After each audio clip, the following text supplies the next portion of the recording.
जय श्री गणेश। नमस्कार, मैं आचार्य संजय द्विवेदी वक्री मंगल के प्रभाव को लेकर आपके सम्मुख उपस्थित हूं। मंगल वर्तमान में शुक्राचार्य की वृषभ राशि में प्रवेश कर चुके हैं, जहां पर ये वक्री अवस्था में होंगे। मंगल अत्यंत पराक्रमी है।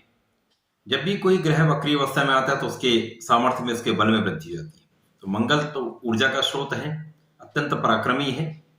नवग्रहों में इन्हें सेनापति कहा गया है। तो जैसा सेनापति का स्वभाव होता है, अत्यंत साहसी, धैर्यवान, सामर्थ्यवान, बलवान, शक्तिशाली, क्रोधी, वैसा ही मंगल का पूर्ण सामर्थ्य है। अब मंगल जब वक्री अवस्था में तो इनके बल में अत्यंत वृद्धि होने वाली है। अब जब इनका गोचर शुक्राचार्य की राशि में प्रारंभ हो चुका है तो इनका प्रभाव समस्त राशियों पर पड़ता है, क्योंकि मंगल की 3 दृष्टियां हैं। इन 3 दृष्टियों के प्रभाव में जो जो राशियां आएंगी, जो जो भाव आएंगे, उन पर इनका प्रभाव पड़ेगा। उसी के अनुसार परिणाम की प्राप्ति होगी। शुक्राचार्य मंगल के साथ अति मित्र में नहीं होते हैं, परंतु कहीं ना कहीं यहां पर एक अद्भुत संयोग बनेगा, जिसके कारण बहुत सारी राशियां बहुत लाभ लेने वाली हैं। परंतु कहीं ना कहीं कुछ सावधानी की भी आवश्यकता होगी, क्योंकि मंगल तथा शुक्र का संयोग सदैव ही भटकाव का कारक बनता है, प्रेम संबंध में वृद्धि करता है। तो वहां आपको सावधानी रखने की आवश्यकता होगी। आज मैं कर्क, सिंह, कन्या राशि के लिए वक्री मंगल का क्या प्रभाव रहने वाला है, किस प्रकार के लाभ मिलने वाले, तथा कहां पर कौन सा भाव प्रबल हो रहा है, किस प्रकार की समस्या आ सकती है, उसका क्या निराकरण है, संपूर्ण विश्लेषण में करने जा रहा हूं। कर्क राशि चंद्रमा की राशि है, जिसके लिए मंगल अत्यंत कारक भी होते हैं। वर्तमान में जो गोचर प्रारंभ हुआ है वो कर्क राशि के लिए एकादश भाव में हो रहा है। एकादश भाव जो कि लाभ का भाव, जहां पर प्रत्येक ग्रह अत्यंत शुभ प्रभाव देता है। मंगल चूंकि यहां पर कारक भी है तो इनका अति शुभ प्रभाव पड़ने वाला है। मंगल यहां पर होंगे तो इनकी प्रथम दृष्टि का प्रभाव धन भाव पर होगा।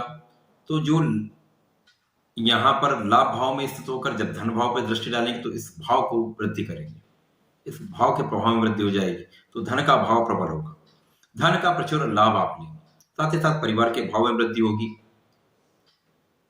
मंगल, जैसे मैंने प्रारंभ में कहा कि मंगल का जो नेचर है, स्वभाव है, उसका प्रभाव भी प्रत्येक राशि पर पड़ता है।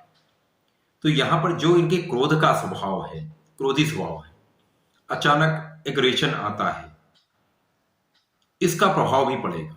यहां पर कुछ क्रोध की मात्रा बढ़ सकती है, परंतु आपको अपने क्रोध पर नियंत्रण रखना होगा। अब क्योंकि चंद्रमा की राशि है तो वैसे भी शीतल राशि है, तो यहां पर बहुत कोई नेगेटिव इफेक्ट नहीं आएगा, परंतु यहां पर सावधान तो रहना ही होगा।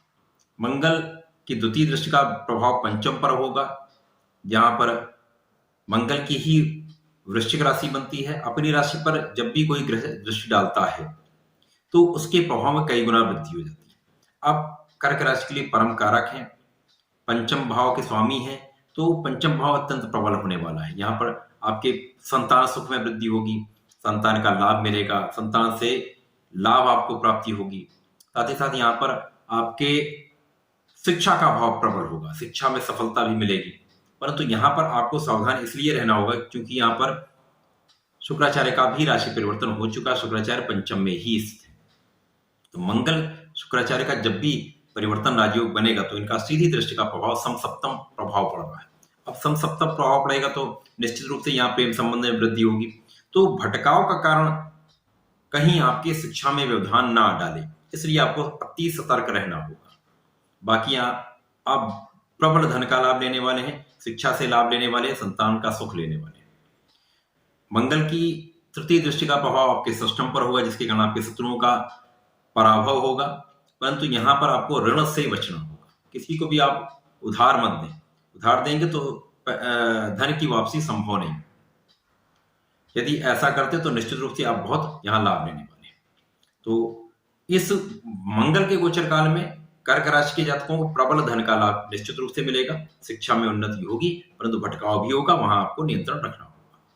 कर्क राशि के जातकों को नियमित रूप से सूर्यदेव को जल देना चाहिए, तथा यहाँ पर नियमित रूप से यदि भगवान भोलेनाथ में जलार्चन करके आप रक्त चंदन का अर्पण करते हैं तो निश्चित रूप से यहाँ पर आपके प्रभाव में बहुत वृद्धि होगी, आपको बहुत लाभ होगा। सिंह राशि सूर्यदेव की राशि, यहाँ पर मंगल अत्यंत कारक होते हैं। मंगल सिंह राशि के लिए यहां पर आपके भाग्य के स्वामी तथा आपके सुख के स्वामी, भाग्य तथा सुख के स्वामी का गोचर अब कर्म भाव में होने जा रहा है। बहुत ही प्रभावी ये रहने वाला है, क्योंकि मंगल जब अपने कारक राशि के लिए केंद्र में होते हैं तो इनका प्रभाव कई गुना बढ़ता है।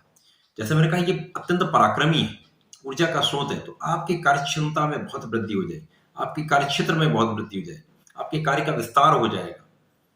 यहां पर आपके लिए, क्योंकि मंगल दशम में स्थित होकर अपनी प्रथम दृष्टि का प्रभाव आपके लग्न पर डालें, तो यहां पर सिंह राशि के लिए लग्न सूर्य की है। वैसे ही ये क्रोधी होते हैं, इनमें अहम होता, स्वाभिमान होता है। मंगल का जब साथ मिलेगा तो अति पराक्रमी योग बन जाएगा, क्योंकि मंगल की प्रथम दृष्टि का प्रभाव आपके लग्न पर होगा तो आप अति पराक्रमी होंगे। कहीं ना कहीं यहाँ पर एक अहंकार भी आएगा, तो यहाँ आपको अहंकार से बचना होगा।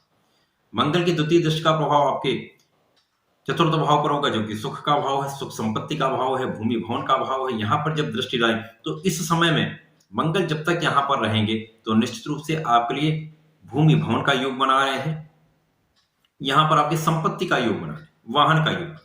तो इस समय काल में निश्चित रूप से इन संसाधन में आपकी वृद्धि होनी तय है, प्रबल लाभ लेने वाले। यहाँ पर आपको पिता के साथ संबंधों में सामंजस्य बनाना होगा, उनका आशीर्वाद लेना होगा। आपको यहाँ जब मंगल होंगे तो कहीं ना कहीं ऊर्जा बढ़ेगी, तो क्रोध भी बढ़ेगा, आपको क्रोध पर नियंत्रण रखना होगा।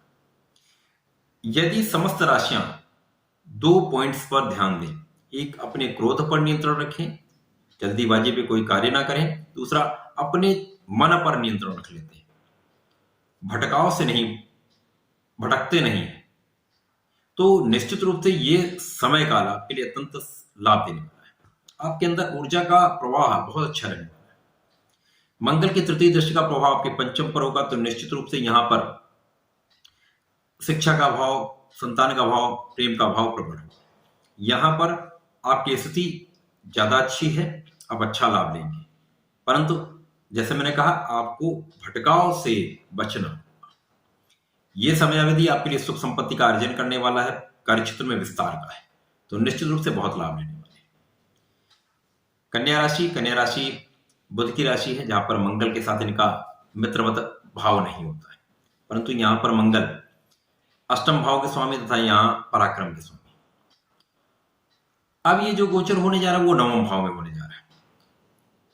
कन्या राशि के लिए पराक्रमेश का गोचर नवम भाव में होगा, जो कि शुक्राचार्य की राशि है। जब इनका गोचर प्रारंभ होगा तब तक शुक्राचार्य पराक्रम के भाव में आ चुके होंगे, तो इनका सीधा संबंध बनेगा। तो पराक्रमेश का पराक्रम के भाव पर दृष्टि डालना निश्चित रूप से आपके पराक्रम में कई गुना वृद्धि करेगा, जिसके कारण आपके कार्यों में आपको सफलता मिलेगी, कार्य क्षमता बढ़ेगी, कार्य को आप अच्छे ढंग से निष्पादित कर पाएंगे। साथ ही साथ ऊर्जा का प्रवाह जब अच्छा रहता तो आप काम के विस्तार को कर सकते हैं, विस्तृत रूप से किसी कार्य को आप कर सकते हैं। यहां आपके भाई बहनों का सहयोग मिलेगा, आपको मित्रों का भी सहयोग मिलेगा। यहां मंगल जब होंगे तो उनकी प्रथम दृष्टि का प्रभाव आपके व्यय पर होगा, तो निश्चित रूप से कुछ व्यय आपके बढ़ेंगे, विदेश जाने का योग बनेगा, भ्रमण का योग बनेगा, जिसमें आपका व्यय होने वाला है। मंगल की दृष्टि का प्रभाव आपके चतुर्थ पर भी होगा। यहां ये समय कन्या राशि के लिए मंगल का जो प्रभाव आपके चतुर्थ पर पड़ रहा है, ये अत्यंत शुभ रहने वाला है। यहां पर जब प्रभाव पड़ेगा, क्योंकि कार्यक्षेत्र प्रबल हो रहा है, तो आप धन का लाभ लेंगे। तो यहां पर किसी न किसी प्रकार से आपके भूमि भवन का अथवा वाहन का योग बन रहा है, उसका लाभ आप ले सकते हैं। इस समय में यदि आप कुछ नियंत्रण रखते हैं तो निश्चित रूप से ये समय आपके भाग्य में भी कुछ प्रबलता लाएगा, जिसके कारण आप उन्नति निश्चित रूप से करने वाले हैं। कन्या राशि के जातकों के लिए मैं सदैव कहता हूं, आपको नियमित रूप से गणपति महाराज के शरण में रहना चाहिए, उनके मंत्रों का जाप करना चाहिए। मंगल का गोचर वक्री अवस्था में है, इनसे मित्रवत नहीं होता, तो यहां पर आपको प्रत्येक मंगलवार प्रयास करें कि सुंदरकांड का पाठ कर लें, अथवा प्रतिदिन हनुमान चालीसा का ही पाठ आप यदि करते हैं तो निश्चित रूप से आपके संकटों का समन होगा, आपको लाभ की प्राप्ति होगी। तो ऐसा करें, इसका लाभ लें। धन्यवाद, नमस्कार।